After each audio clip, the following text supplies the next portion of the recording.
배부르게 먹고 밀을 바다에 버려 배를 가볍게 하였더니 날이 새매 어느 땅인지 알지 못하나 경사진 해안으로 된 항만이 눈에 띄거늘 배를 거기에 들여다 댈 수 있는가 의논한 후 닻을 끊어 바다에 버리는 동시에 키를 풀어 늦추고 돛을 달고 바람에 맞추어 해안을 향하여 들어가다가 두 물이 합하여 흐르는 곳을 만나 배를 걸매 이 물은 부딪혀 움직일 수 없이 붙고 고물은 큰 물결에 깨어져 가니 군인들은 죄수가 헤엄쳐서 도망할까 하여 그들을 죽이는 것이 좋다 하였으나 백부장이 바울을 구원하려 하여 그들의 뜻을 막고 헤엄칠 줄 아는 사람들을 명하여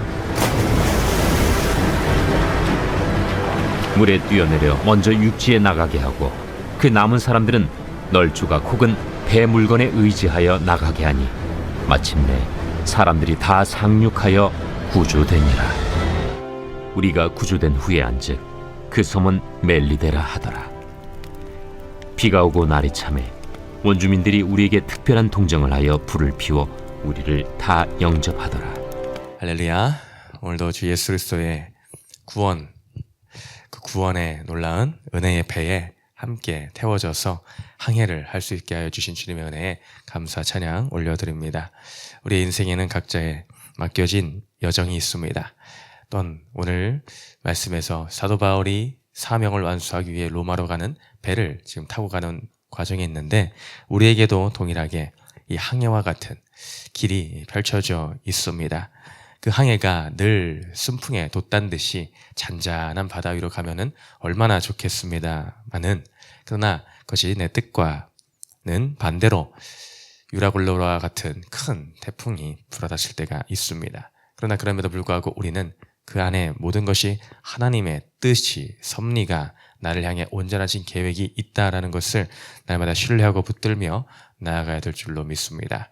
관람 풍파 가운데도 여전히 나를 떠나지 않고 나와 함께 계시는 그 하나님을 경험하고 체험하는 오늘의 귀한 복된 한 날 되기를 또한 소망합니다. 오늘의 제목이 마침내 구조되니라, 마침내 구조되니라 라는 제목입니다. 얼마나 힘들고 힘겨운 싸움, 풍랑과의 싸움이었는지 제목조차도 이제 마침내 구조되었다라는 것으로 극적인 제목으로 붙여주고 있습니다.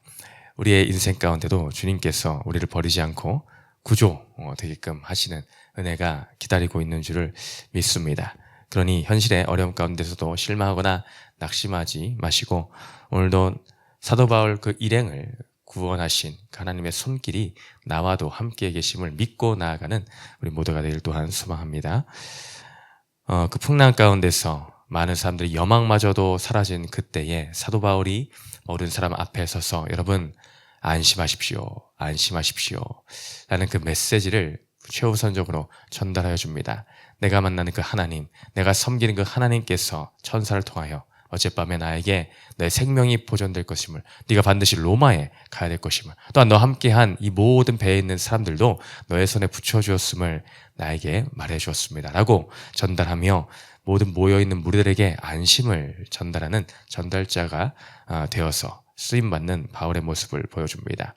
그 전까지는 바울의 말을 그 누구도 듣질 않았으나 하나님께서 역전시켜서 풍랑을 통하여 사도 바울의 그 메시지의 귀를 모두 기울이게끔 하나님이 역사하고 계신 것입니다. 그래서 사도 바울은 나는 믿습니다. 나는 그 하나님을 믿습니다. 나를 이 모든 일대로 알려주신 그대로 역사하실 하나님을 믿는다라는 그 메시지를 많은 사람들에게 전달해주며 저 하나님의 복음을 또한 그들이 맛볼 수 있게끔 하는 일이 일어납니다. 이처럼 사도 바울은 어디에 있든지 예루살렘 땅에 있든지 가이사라에 있든지 어디에 있든지 늘 만나는 자들에게 주의 복음을 증거하는 전달자의 사명을 온전히 완수해가는 것을 우리는 또한 보게 됩니다. 그렇게 하여 이제 그들이 배부르게 식사를 한 뒤에 오늘 말씀이 이어지죠. 다 먹고 난 후에 이제 나머지는 다 버려버립니다. 밀조차도 다 버려버립니다. 최대한 배를 가볍게 해야 되기 때문이죠. 그럴 때에 이제 날이 샜습니다. 이제 어느 땅인지 이제 땅이 육지가 보이기 시작했다는 거죠. 그들에게 있어서 얼마나 반갑고 기쁜 일이 아닐 수가 없습니다. 망망대해에서 언제까지 떠내려가나라는 그런 막연함, 막막함만 있는 그때에 육지를 발견하였다라는 것은 그들에게 너무나 큰 희망의 메시지가 아닐 수 없죠. 그래서 그들이 거기에 배를 댈 수 있을까라고 의논과 또 의논을 하고 자신들의 모든 항해 기술을 발휘하여서 40절과 같이 다칠 거나 바다에 버린 동시에 키를 풀어 늦추고 돛을 달고 바람에 맞추어 해안을 향하여 들어가다가, 얼마나 전문적인 일입니까? 야, 모든 것이 다 하나 둘 셋 다 맞춰가면서 어떻게 해서든 우리가 살아나야 되겠다, 배를 무사히 대야 되겠다 라는 그 일념하에 집중하면서 이제 배를 육지에 최대한 될 수 있을 대로 대자 라는 것이죠. 이러한 노력을 그들은 기울입니다. 어떻게 해서든 이 배를 살릴 수 있지는 않을까 라는 그런 생각에 그런 열심을 내어 의논하고 또 실천에 옮기죠. 그러나 41절과 같이 두 물이 합하여 흐르는 곳을 만나 생각지 않은 물의 흐름을 만났습니다. 두 물이 합하여 흐르는 그 물길로 말미암아 이 배가 부서져 내리기 시작했다는 거죠. 이물은 배의 앞부분이죠. 앞부분은 부딪혀 움직일 수 없이 붙었고, 고물, 배의 뒷부분이죠. 뒷부분은 큰 물결에 끼어져 갔다라는 것이죠. 그들 생각 같아서는 이 배를 어떻게 해서든 최우선적으로 살려야 되겠다라는 생각이 있었을 것입니다. 당연한 것이지 않겠습니까? 그러니 여러 가지 의논을 하였고 열심을 내어서 최대한 조심스럽게 안전하게 붙이려고 하였습니다. 그러나 그 배가 온전하게 있는 것, 그것은 하나님의 계획과는 반대였습니다. 그 배는 끼어져 갈 수밖에 없었습니다. 그러나 그럼에도 불구하고 그들의 생명은 어떻습니까? 중간에 죄수들이 헤엄쳐 도망할 것을 염려하여 군인들은 이 죄수들을 죽여야 되겠다라는 마음을 먹었었습니다. 그러나 그들의 리더였던 백부장은 그렇지 않았죠. 백부장은 처음부터 바울에게 참 호의적인 사람이었습니다. 많은 편의를 봐주었던 사람이었죠. 바울을 구원하려 하여 그들의 뜻을 막고 헤엄칠 줄 아는 사람들은 명하여 물에 뛰어내려 먼저 육지에 나가게 하고, 남은 사람들은 널조가 혹은 배물관에 의지하여 나가게 하니 마침내 사람들이 다 상륙하여 구조되니라. 그래서 이 백부장, 하나님이 그 백부장의 마음을 움직이신 것이죠. 백부장을 통하여서 사도 바울을 살리게 하시고, 또한 사도 바울을 비롯하여 그 안에 있는 모든 자들 276명의 모든 선원들 모두가 하나같이 다 살게끔 하는 역사를 하나님이 이루셨습니다. 그래서 어떤 표현이 나옵니까? 오늘 제목과 같이 마침내 사람들이 다 상륙하여 구조되니라. 한 명도 빠짐없이 다라고 되어 있죠. 다 상륙하여 구조되니라 라고 합니다. 여기까지 말씀을 통해서 우리는 하나님의 이 바울의 그 확신에 찬 그 믿음, 하나님이 그 이루고자 약속하셨던 것을 이루어 가실 거라는 것에 대한 그 믿음, 그 믿음대로 하나님이 이루어 주시는 것을 우리는 발견하게 됩니다. 앞서 어제 본 본문에서 어땠습니까? 사도 바울이 만난 하나님의 그 천사의 그 메시지 가운데에 어떤 것을 사람들에게 들려주었냐라는 것이죠. 22절에서, 어제 본문의 22절에 이제는 안심하라, 너희 중 아무도 생명에는 아무런 손상이 없겠고 오직 배뿐이리라 라고 하지 않았습니까? 오직 배뿐이리라. 배는 건짐을 받을 수 없지만은 우리의 생명은 건짐 받을 것입니다 라는 이야기죠. 배만 파손될 것입니다. 그 말대로 오늘 41절에서 배는 깨어졌습니다. 그 사도 바울이 선포한 대로 그 배는 깨어졌습니다.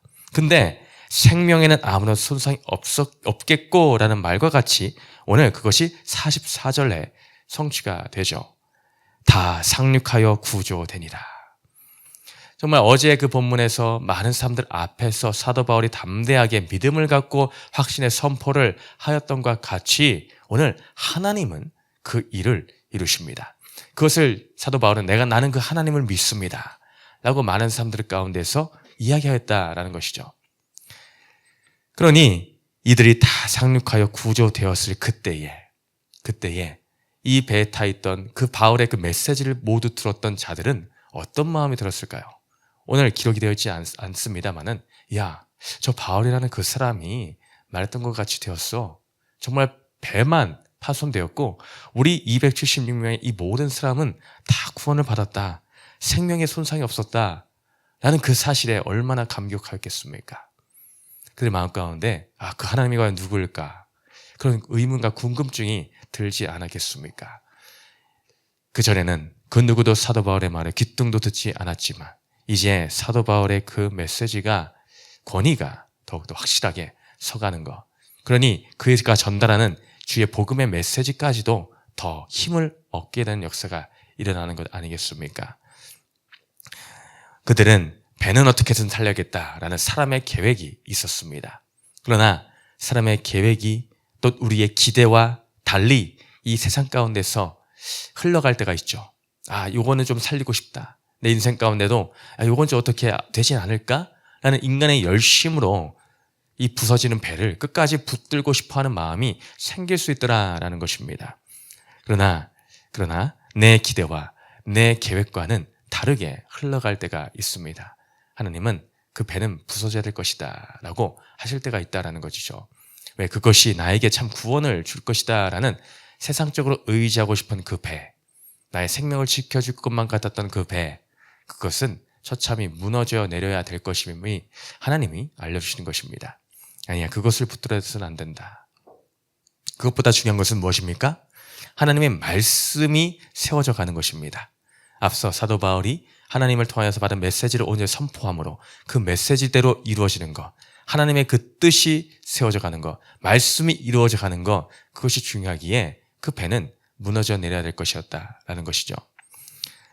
그래서 예수 이름 높이세의 찬양의 2절의 가사와 마찬가지로 나의 계획이 실패하고 나의 소망이 끊어질 그때에 삶의 주관자 되신 그분 앞에 나의 무릎을 꿇어 경배하게 되는 것입니다. 나의 소망 끊어져도 상관없습니다. 계획이 때로는 실패해도 상관이 없습니다. 그때에 우리는 예수 그리스도 그 능력의 발 앞에 무릎을 꿇고 그분을 붙들며 더 나아갈 수 있게 되더라.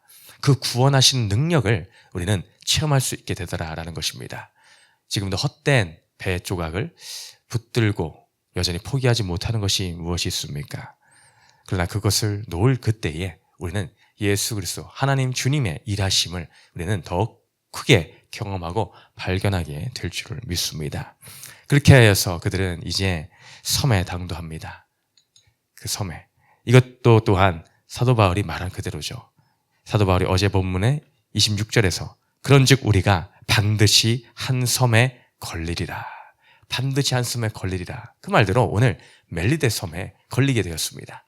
멜리데 섬에 상륙하였고 2절 말씀과 같이 비가 오고 날이 참에 원주민들이 우리에게 특별한 동정을 하여 불을 피워 우리를 다 영접하더라 라고 하죠. 하나님의 세팅이 놀랍지 않습니까? 무인도에 떨어졌다 라고 하면 또 이게 또 참 어려운 일이 됩니다.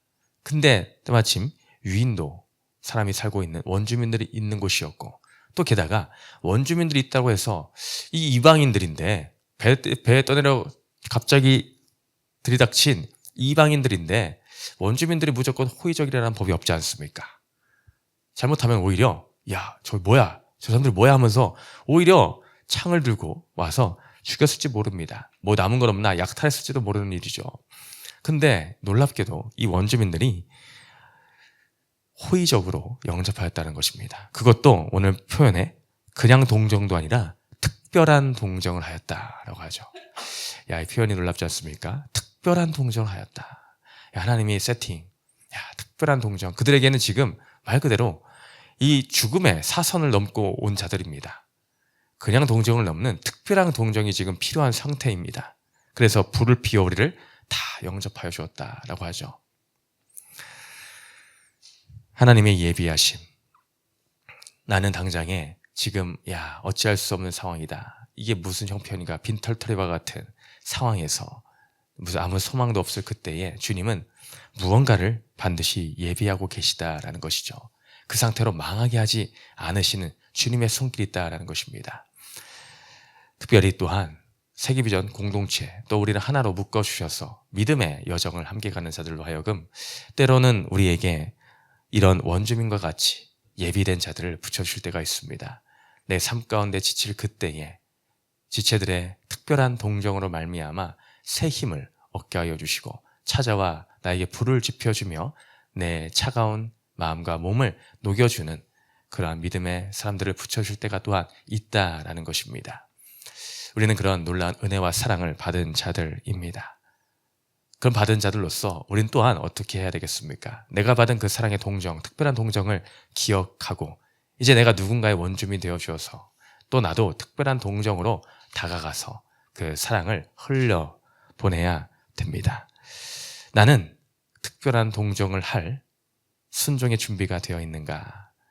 나도 그들과 같이 환영하고 영접하며 불을 피워줄 수 있는 그런 순종의 준비가 되어 있는가? 오늘 이 바울의 또 메시지 사도행전을 통하여서 나를 통하여 일하여 주시는 하나님의 은혜, 나를 포기치 아니하시고 특별한 동정의 길까지도 또한 예비해 주신 주님의 은혜를 기억하며 나도 섬김의 귀한 자리에, 주님의 뜻을 나타내는 귀한 자리에 오늘 하루도 함께 머무는 우리 모든 세계비전 공동체가 되기를 주님의 이름으로 축복드립니다. 아멘.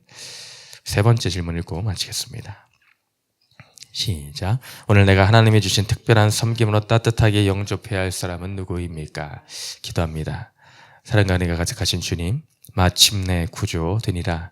주님, 우리의 인생 가운데 주님은 포기치 않으시고 주님의 온전한 뜻을 성취시키기 위하여 우리의 여정을 온전하게 완전하게 이끌어 가십니다. 그것을 사도 바울과 같이 의심하지 아니하고 나는 하나님을 믿노라. 하나님의 일하심을 믿고 나아갈 그때에 여호와의 말씀만이 우리의 인생 가운데 완전히 서게 하여 주시옵소서. 우리가 받은 그 사랑의 동정을 기억하며 우리도 또한 사랑하는 옆에 있는 지체들에게 또한 가족들에게 또한 힘들어하는 누군가에게 특별한 동정의 원주민으로 다가가게 하여 주시옵소서. 감사드리며 예수님 이름으로 기도드렸습니다. 아멘.